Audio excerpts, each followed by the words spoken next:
In this video, we're answering the question, can you install Android apps on a Hisense Smart TV? Quick answer. Most Hisense Smart TVs run on either Android TV or their own Vita OS. If your Hisense TV uses Android TV, then yes.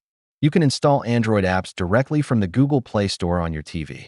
If your TV runs Vita OS, then unfortunately, you can't install Android apps directly because Vita uses its own app store with limited apps. How to check which OS your Hisense TV has. Go to Settings, About, or System Information. A look for Operating System or Software Info. Installing Android apps on Android TV. Press the Home button on your remote. Open the Google Play Store app. Search for the app you want and select Install. The app will download and be ready to use. Alternative for Vita OS users. Use screen mirroring from your phone or tablet to the TV. Or use a streaming device like Amazon Fire Stick, Chromecast with Google TV, or NVIDIA Shield to access Android apps. Thanks for watching.